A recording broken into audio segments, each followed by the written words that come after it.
Hello and welcome to the channel. Today we're going to be looking at fitting an overhead closure to this door behind us.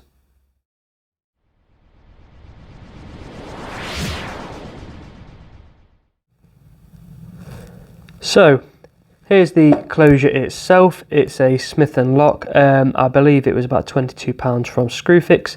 I'll put the link in the description for you. As you can see when we open the box, we've got the closure itself. That'll go onto your door. We've got fittings.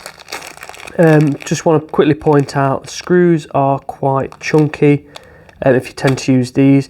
I've got to go into a metal door frame, so I've also got a selection of my own screws here.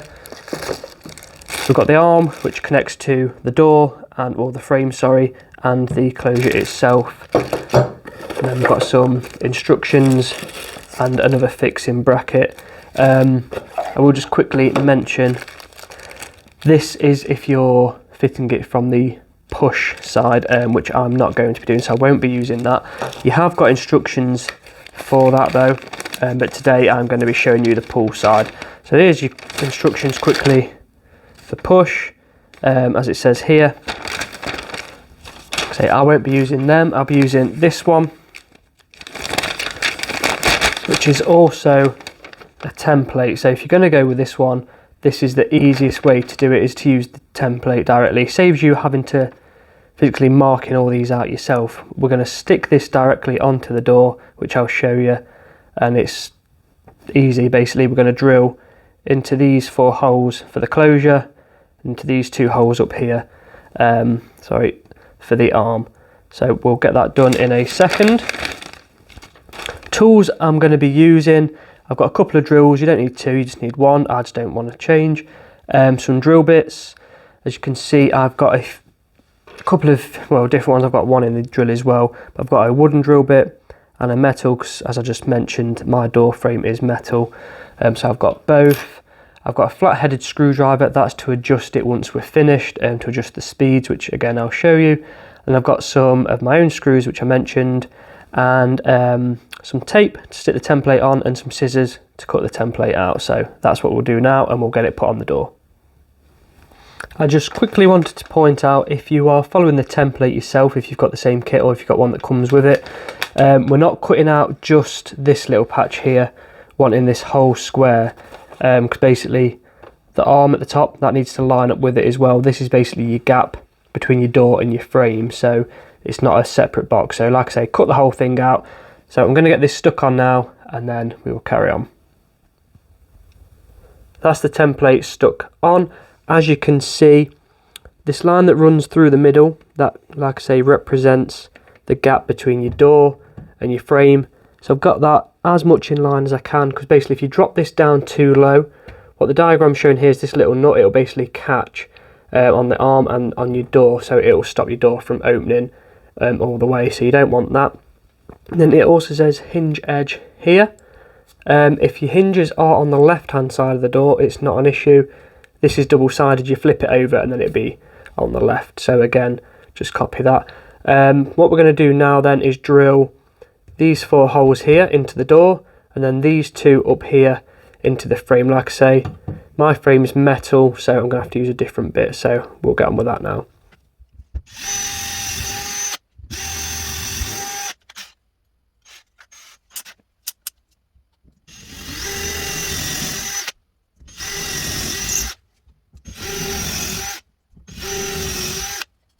Now the holes are drilled, what we'll do is attach the door closure itself. I'm not sure if it matters which way around it goes, because the top and bottom do both turn. Not sure if you can see that, but it does on the inside say closing and latch, and that'll be where you make your adjustments. So I always just put it so they're obviously facing the right way up. We'll do that now.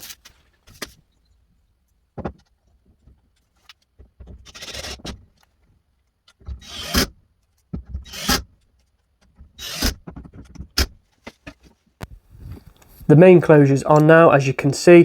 So what we're going to do is fit the arm. You might find it a little bit easier if you remove this nut here. So take that out. If it's a bit stiff, just get some grips or something on it. Keep it safe though, because you're going to need that. That keeps these 2 connected when it's in use. So we don't need this bit right now. We're going to fit this one just above the closure in them 2 extra holes that were drilled, so we'll get that in now.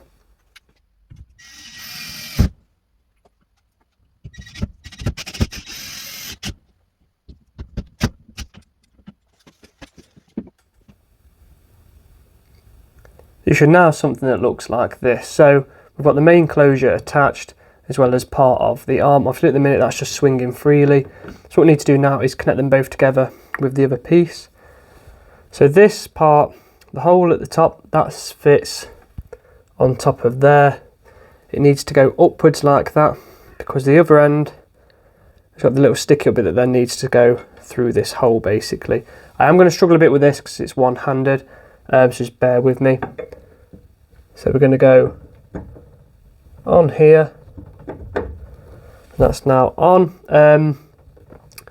The type of nut we took off this when we disconnected these two, you should have another one in your bag with your screws, and that'll basically, once you're done, that'll sit in there just to keep that secure. We'll put that in there loosely for now just so you can see.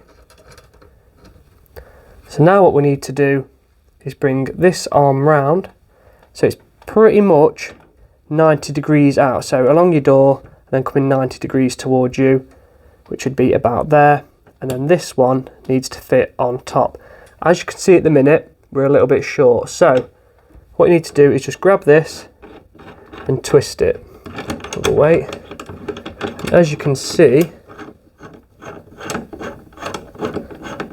the thread on there, so it starts to come out. And just keep doing this until you're in the right position.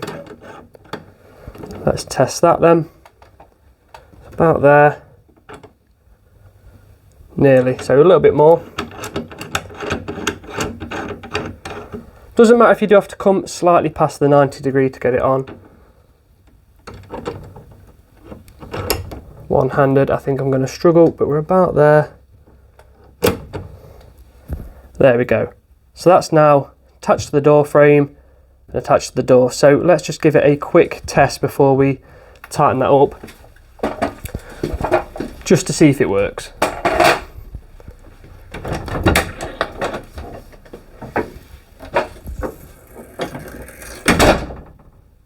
And there we go. So all we want to do now is adjust the speed. That was a little bit quick for me. So you've got these 2 screws here, just in the side, and basically I'll show you the diagram quickly. So as I said earlier, you've got the number 1 and number 2. So the number 1 is the main angle of the door closing, and then when it hits the number 2 marks, the last 15 degrees roughly, it'll slow down a little bit, and you can adjust that as well so it's not slamming shut basically. But if you do that too much, if you put that on too slow, it might not actually get past the latch. So just play around with it. It's the 2 screws that are on the side, number 1 and 2, and obviously here you've got fast and slow for which way you turn it with a flat-headed screwdriver. So I'll adjust that now, and then we'll have one final look at it, make sure everything's on nice and tight. We're going to put that extra little nut on the connecting part of the arm and make sure it's all finished up.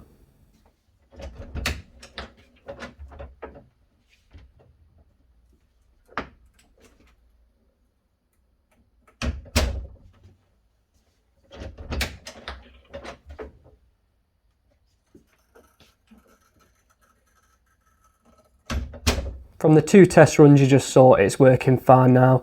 I've tightened all the nuts on it so it's all good to go. I've slowed it down a little bit so it's not slamming, and you can see it still gets past that latch fine.